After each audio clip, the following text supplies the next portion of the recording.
Right, from the Sign of the Times. Puppet Masters. Fake news and post-truth politics? Question mark. What about those Iraqi weapons of mass destructions?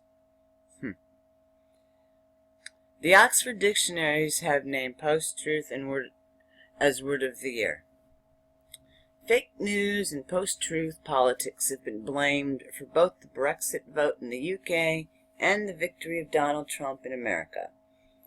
It seems the uneducated plebs are falling for fake news they read in new media and the lies of the dreadful rabble-rousing populist politicians who are relying on people's emotions instead of objective facts to get votes. It's all terribly worrying and poses a dire threat to Western civilization as we know it. Well, forgive me for laughing out loud. For this establishment fake news / post-truth politics concern is about the funniest thing I've come across in politics since Lord Jenkins and Hillhead. The very Grand Chancellor of the University of Oxford repeatedly called distinguished Sheldonian guest Mikhail Gorbachev Mr. Brezhnev. Why is this so hilarious? Because the people and the outlets warning of the dangers of fake news and post-truth politics, have been the biggest peddlers of fake news and post-truth politics out there. It's like receiving lectures on the immorality of bootlegging from Al Capone, or being told to sit up straight by the hunchback of Notre Dame. Without a doubt, the best, or rather the worst example of fake news in the last 25 years or so was the neocon lie that Iraq had weapons of mass destruction in 2002 and 3. That wasn't peddled by obscure bloggers and new media, but by mainstream Western politicians from mainstream political parties, establishment-approved experts on the BBC / ITV / CNN, etc., and op-ed columnists in serious and respectable media outlets. There was absolutely no evidence Saddam possessed weapons of mass destruction. The story was complete and utter bullshit. Yet this fake news dominated the headlines for months in 2002 and 3. And led to an illegal invasion in which many people lost their lives to murder. Unlike today's manufactured fake news hysteria, the Iraq War was no joke. An entire country was destroyed, and it should not have been. It should not have been. And guess what? Those who push the Iraq has weapons of mass destruction line are now coming on television to express their concern over fake news. John Healy notes, the BBC even had Alistair Campbell, Tony Blair's spin doctor, in the studio defending the term post-truth as a way of exposing the dangers of fake news.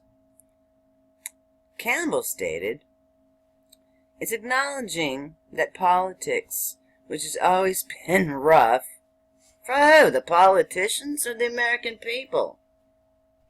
I think it's been tough for the American people. Screw the politics.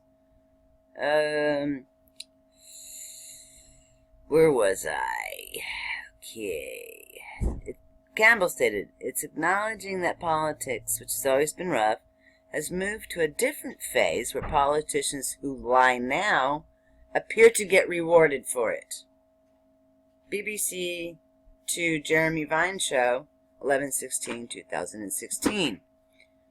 What might Orwell have said about Campbell, master spinner and Blairite warmonger, sitting inside the BBC being rewarded for his thoughts on post-truth and fake news? Hilly asks. Once again, I'm sure old George is spinning in his grave in Sutton Courtenay.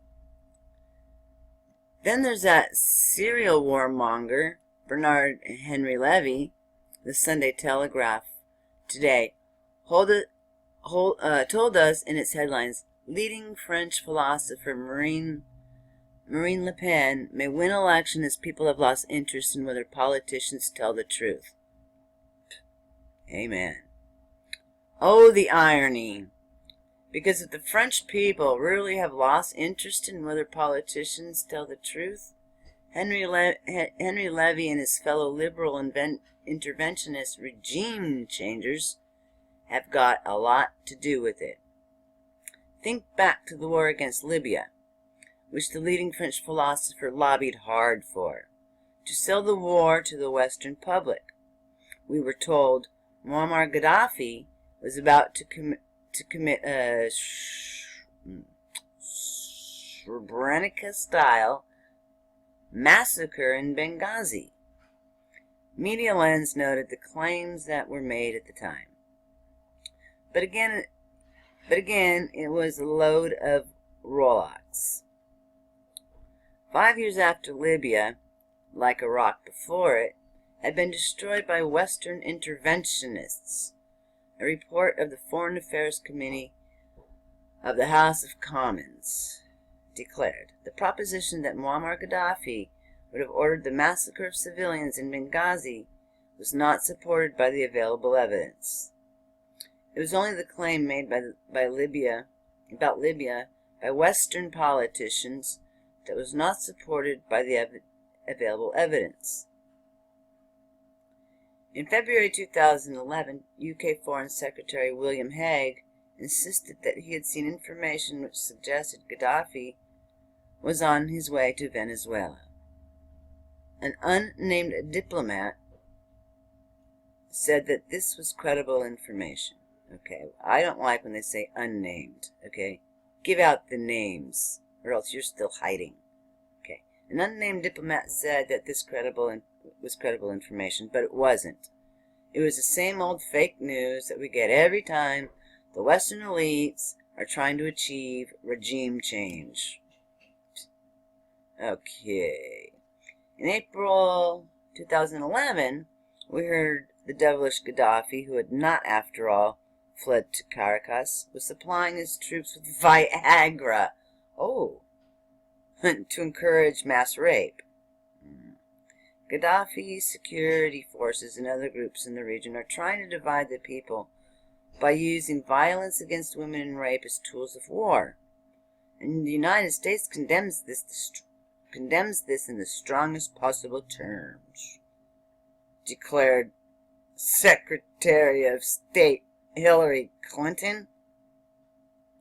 You have got to be joking.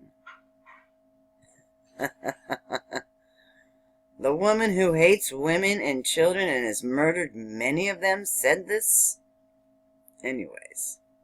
Blah. Again, no evidence was put forward about the Viagra mass rape claim, and surprise, surprise, none was ever found. A clear pattern can be discerned. To get public support for its illegal regime, change wars, the Western establishment energetically promotes a number of fake news stories. These stories are usually reported unquestionably in respectable outlets and are clearly cited by neocon liberal interventionist commentators as a reason for taking action against the target state. Anonymous sources feature heavily in these stories, which, like M16's Operation Mass Appeal, are often planted by security services.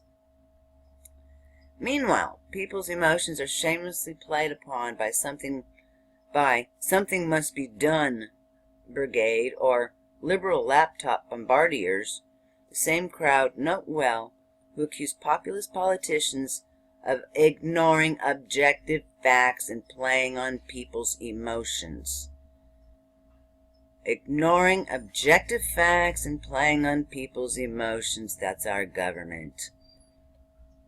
The fake news continues while the regime change operation is ongoing. After it's over, we're all meant to forget about the false stories we were fed and focus on the next new Hitler who needs to be dealt with. In 2011, it was the despicable Gaddafi. Now it's the despicable Assad and the despicable Putin who we're told have to be stopped. The term post-truth politics implies there was a time when politics was truthful. I doubt if that was ever the case. But certainly in the last 25 years, thanks to the influence of neocons and liberal interventionists, the lies have been off the scale. The lies have been off the scale. Off the scale. Off the scale. Remember the Niger uranium forgeries and Saddam's horrific people shredder?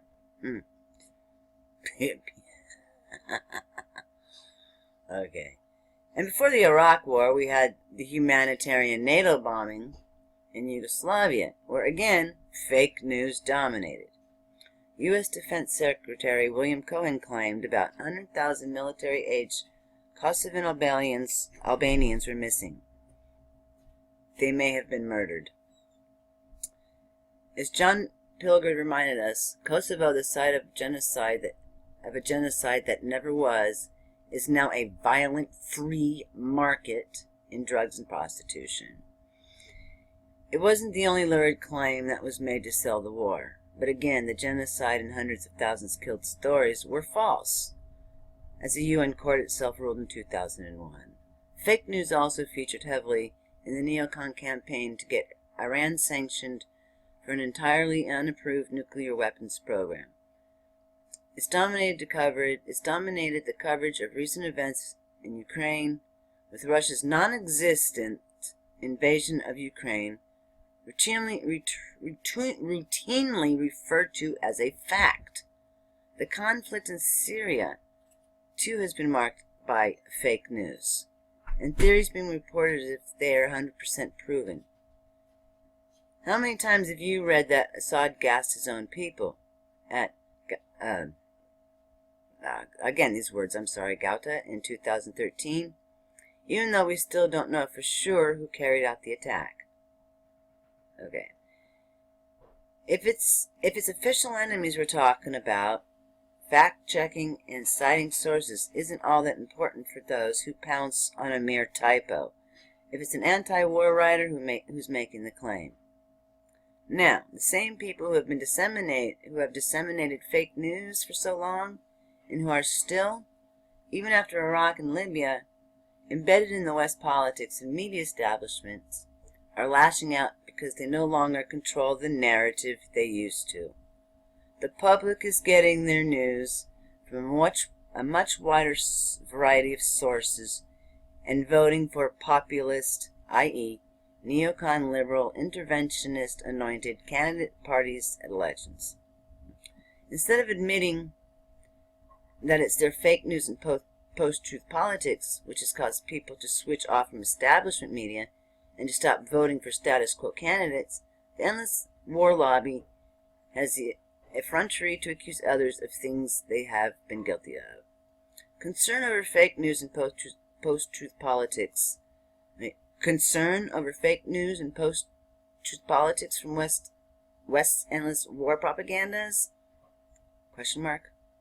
It's hard to think of a better example of what psychologists call projection. Okay, I'm going to leave the link to this below. Alright, pretty valuable information. Fake news and post-truth politics. Alright, everybody, thank you. Have a great day.